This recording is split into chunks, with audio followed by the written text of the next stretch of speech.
মালয়েশিয়ায় চিকিৎসাধীন প্রধানমন্ত্রীর উপদেষ্টা ও বিএনপির স্থায়ী কমিটির সদস্য মির্জা আব্বাসের শারীরিক অবস্থার উন্নতি হচ্ছে। নিয়মিত ফিজিওথেরাপি নিচ্ছেন তিনি, খাওয়া দাওয়া করতে পারছেন, পরিবারের সদস্যদের সঙ্গে কথা বলতে পারছেন প্রবীণ এই রাজনীতিবিদ। মির্জা আব্বাসের স্ত্রী ও জাতীয়তাবাদী মহিলা দলের সভাপতি আফরোজা আব্বাস জানিয়েছেন, পুরোপুরি সুস্থ হয়ে শিগগিরই দেশে ফেরার আশা করছেন তারা। মির্জা আব্বাসের জন্য দেশবাসীর দোয়া চেয়েছেন তিনি। মালয়েশিয়া থেকে জহিরুল ইসলাম হিরণের পাঠানো তথ্য ও ভিডিও চিত্রে একটি ডেস্ক রিপোর্ট। খালি মনে হচ্ছিল পৃথিবীটা একদম শেষ হয়ে গেল, মনে হয় সব আমি হারিয়ে ফেলছি। অনেক মানুষের, হাজার হাজার লক্ষ লক্ষ মানুষের দোয়া এবং আল্লাহর রহমতে ও একটু একটু করে সুস্থ হয়ে গেল। আলহামদুলিল্লাহ, আলহামদুলিল্লাহ, আলহামদুলিল্লাহ। অবিভক্ত ঢাকা সিটি কর্পোরেশনের সাবেক মেয়র, বিএনপি স্থায়ী কমিটির সদস্য মির্জা আব্বাস ১১ মার্চ আকস্মিকভাবে অসুস্থ হয়ে পড়লে প্রথমে তাকে এভার কেয়ার হাসপাতালে নেওয়া হয়। ৪ দিন পর উন্নত চিকিৎসার জন্য এয়ার অ্যাম্বুলেন্সে করে নেওয়া হয় সিঙ্গাপুরে।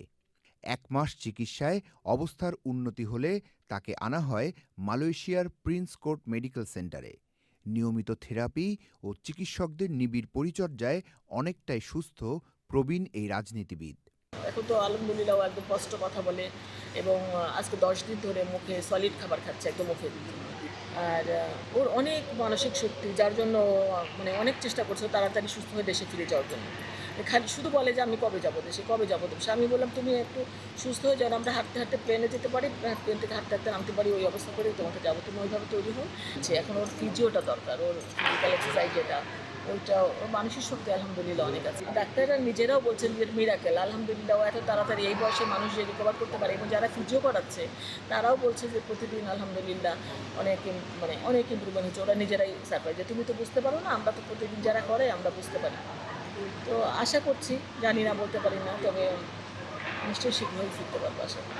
মির্জা আব্বাসের স্ত্রী আফরোজা আব্বাস জানিয়েছেন, দক্ষ এই রাজনীতিবিদ শিগগিরই ফিরতে চান মাতৃভূমিতে, দেশের মানুষের কাছে। তবে আরও সুস্থতার অপেক্ষায় চিকিৎসকরা।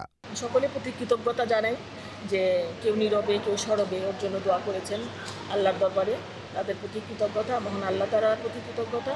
ইনশাআল্লাহ আশা করছি সবার দোয়া, সবার আল্লাহর রহমতে ও তাড়াতাড়ি আপনাদের সকলের দোয়ায় সুস্থ হবেন এবং আমরা তাড়াতাড়ি দেশে ফিরতে পারবো। আর দেশবাসীর কাছে দোয়া আকুতি করছি, কৃতজ্ঞতা জানাচ্ছি এবং আবারও অনুরোধ করছি আপনারা আপনাদের দোয়াগুলো অব্যাহত রাখুন। ইনশাআল্লাহ যেন আমরা আপনাদের মাঝে মির্জা আব্বাসকে নিয়ে ফিরে আসতে পারি। মির্জা আব্বাসের প্রতি দেশবাসীর ভালোবাসার জন্য কৃতজ্ঞতা জানিয়ে তার পূর্ণ সুস্থতার জন্য সবার দোয়া চেয়েছেন Afroza Abbas. Desk report, channel I.